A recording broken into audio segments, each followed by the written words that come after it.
another day, another vlog na naman. Isang mapagpalang araw po sa inyong lahat. Kumusta na kayo mga kamami? Sana po ay nasa mabuti kayong kalagayan. So, meron na naman akong i-chismis mga kamami ko. Ito ay maganda rin gamitin na sunblock. Pero syempre, mag-i-stay tayo sa isang product na nakontento tayo sa ibinibigay niyang consistent na performance sa ating balat. So, yun ang gusto kong i-chismis sa inyo mga kamami. Opo, dalawa ang product na ito na parehong sunscreen pero magkaiba ang kanilang brand. Pero syempre mga kamami, bago po ang lahat, paki-like and subscribe ng aking YouTube channel, Mami Lea Vlog, at syempre, huwag kakalimutan, i-click ang bell button para ma-update ko kayo sa mga bagong i-upload kong mga video. So mga kamami, heto na ang dalawang sunscreen protection na pareho ko silang ginamit at yung isa talaga ay nanatili siya sa akin tabi. Ang ibig ko sabihin, siya pa rin ang aking ginagamit tuwing umaalis ako. So syempre mga kamami, malapit na po ang Pasko, ilang araw na lang mga kamami. So, Pasko na. So, syempre, wag nating kakalimutan magpahid ng sunscreen protection dahil sigurado gagala tayo mga kamami. Pupuntahan natin ang ating mga magulang kung meron pa po tayong mga magulang at papasyalan din natin ang ating mga kapatid kung sila ay malayo sa atin. Syempre, kumustahan. At syempre, gusto nating manatili ng press. At syempre, hindi lamang press, kundi glow pa rin ang ating balat. At syempre, yung talagang mukhang press na press ang datingan, mga kamami. So, mga kamami, heto na ang dalawang sunscreen protection. Alin ba dito ang nanatili sa akin? At alin ba dito yung gusto ko rin siyang gamitin pero mas nanatili sa akin yung isa kasi yung consistency nila o yung texture nila ay meron silang pagkakaiba. Pero yung SPF, pareho silang merong SPF 50 PA+++. At syempre, pareho din silang gagawin ang lahat para maproteksyonan ang balat natin sa init ng araw. So, heto na mga kamami, ang dalawang sunscreen protection na ginagamit ko or ginamit ko na yung isa ay nanatili at patuloy ko pa rin siyang tinatangkilik at ginagamit lalo na kapag umaalis ako. So mga kamami, heto na. Ito po ay si Hikari Ultra Press Sunscreen Protection. Meron siyang SPF 50 PA+++. Poproteksyonan niya tayo sa UVA and UVB. Tapos mga kamami, ito ay Daily Protection Gel Cream. At ito mga kamami, ang gagawin niya to protect, to repair, to correct ang ating balat. Mamaya ko mga kamami i-explain kung ano ba talaga ang gagawin ni Hikari sa ating balat. At ito namang isa mga kamami ko, ito ay si LBLS Skin Essential Ultra White Sunscreen Protection. Meron din siya mga kamami na SPF 50 PA+++. Meron din siya mga kamami na gagawin sa ating balat. Katulad ni Hikari Ultra, ang gagawin din niya sa ating balat ay to protect, to repair, and to correct. So mamaya i-explain ko sa inyo mga kamami kung ano ba nga ba ang gagawin nila sa ating balat. Of course, yung protection po ay to protect sa init ng araw ang ating balat. Opo. So mga kamami, ito magkatulad yung kanilang gagawin sa ating balat. At pareho silang sunscreen mga kamami. Alam niyo po ba mga kamami na pareho silang maganda. Pero syempre, meron tayong, kumbaga sa botohan mga kamami, merong aanga sa kanilang dalawa. Sino ba sa kanilang dalawa ang umanga sa akin? Sino ba sa kanilang dalawa ang pinanatili ko at hanggang ngayon ay ginagamit ko pa rin? So mga kamami, heto siya. Ipapakita ko ang kanilang texture at yung amoy nila sasabihin ko rin mga kamami. Itong si LBLS Ultra white, ganito siya mga kamami, oh. May pagka-pinkish ang kanyang kulay. Mabango ang kanyang amoy, parang ano, basta mabango yung amoy niya mga kamami ko.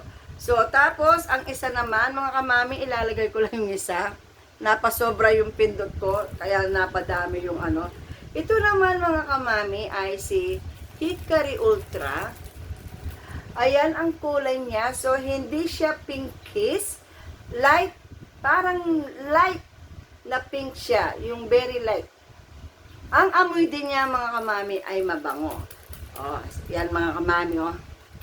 Ayan, pareho silang may nilabas na laman para na sa ganon makita ninyong pareho at pwede ninyo siyang pagkumparahin kung alin ba dito ang magugustuhan ninyo. So mga kamami, itong si LBLS, i-apply ko siya sa aking balat. So, doon nyo titingnan sa kanilang dalawa kung alin ba dyan ang mas maganda. Kung alin ba dyan ang malagkit at hindi malagkit. Yung wala kang mararamdaman na lagkit kapag in-apply mo siya sa inyong balat. So, heto mga kamami, i-apply ko siya. Ayan. Alam nyo ba mga kamami, kapag nilagay nito, parang may cooling effect siya. At mabango siya. Mabango siya. Yung kulay niya mga kamami, hindi siya magkukulay pinkish yung ating balat. Kasi may pagka-pinkish ang kanyang laman.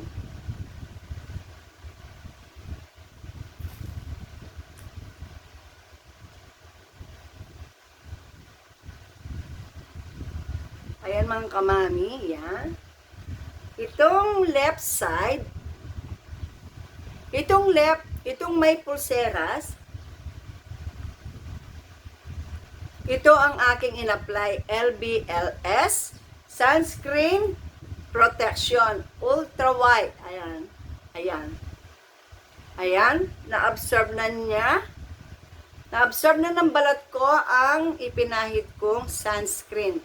So, ayan ang kanyang after na malagyan mo ng LBLS Sunscreen Protection. Ito ang kanyang resulta.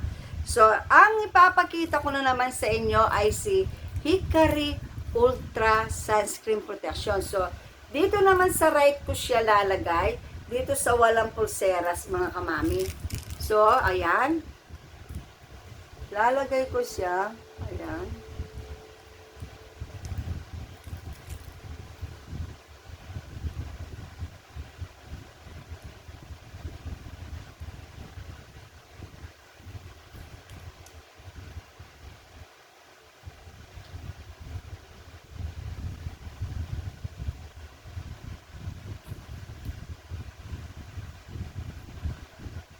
So, ito ang kanyang finished product compared dito sa isa, mga kamami.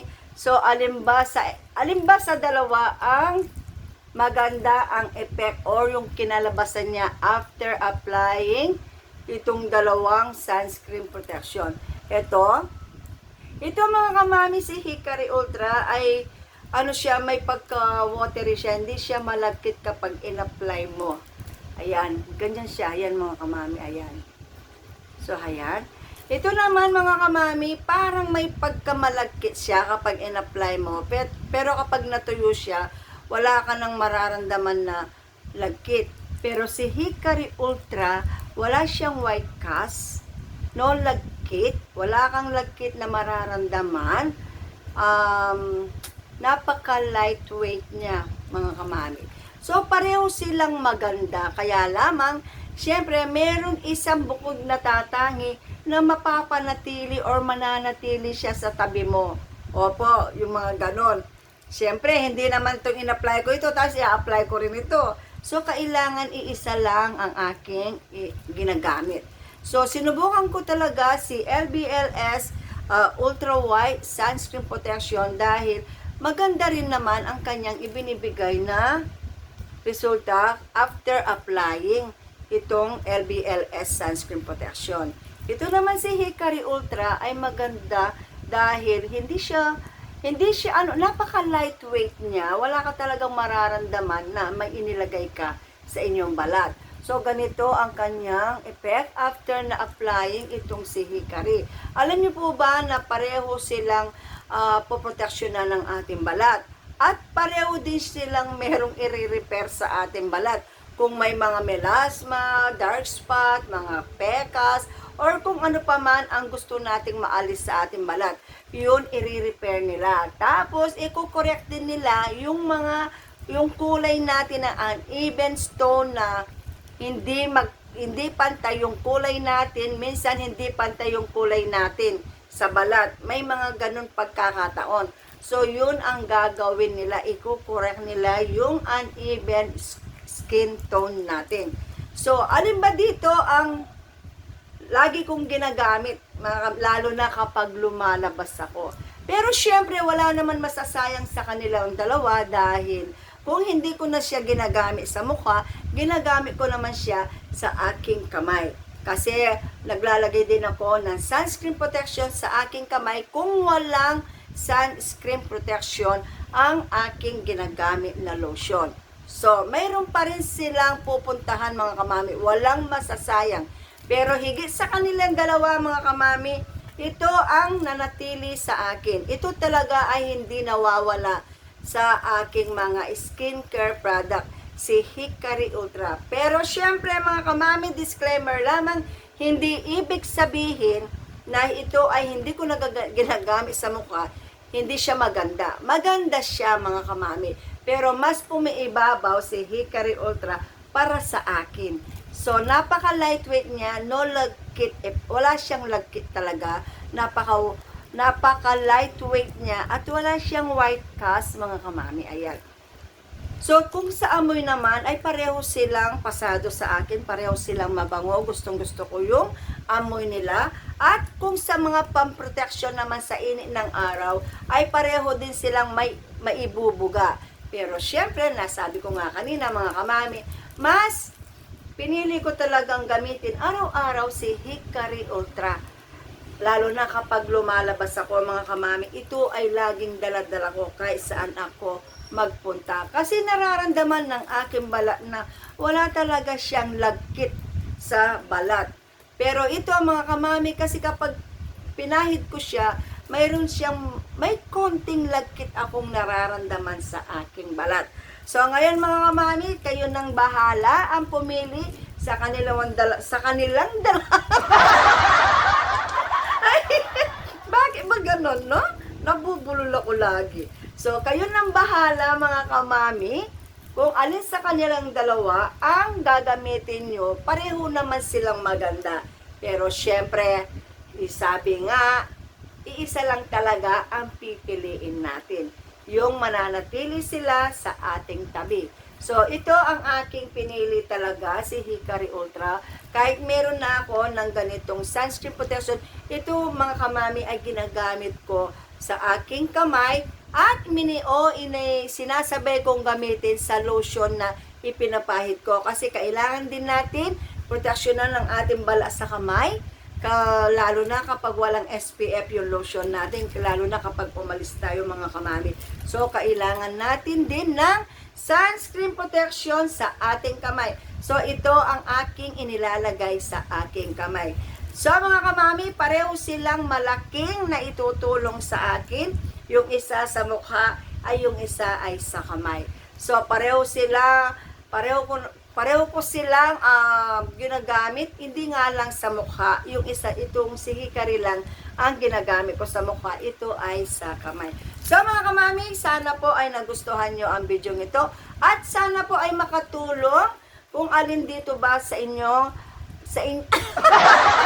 kung alin ba sa dalawang ito ang pipiliin ninyong makasama lagi. Kaisang kayo magpunta. So, kayo na po ang bahalang pumili. Siyempre, ako po, ibinahagi ko lamang sa inyo kung sino sa kanila ang nanatiling dala-dala ko kaisan na ako magpunta. At siyempre, ito ay hindi ko naman itatapon mga kamami. Ito po ay ginagamit ko sa aking kamay. So mga kamami, sana po ay nag-enjoy kayo sa panonood sa araw na ito. Sana po nakatulong ang video ito kung alin ba sa dalawang sunscreen protection ang gusto ninyong gamitin or gusto ninyong mapanatili kahit saan ay pwede ninyo siyang dalhin. So mga mami, maraming salamat. Shout out po sa inyong lahat. Sa lahat po ng mga subscriber ko, shout out po and Merry Christmas po sa inyong lahat.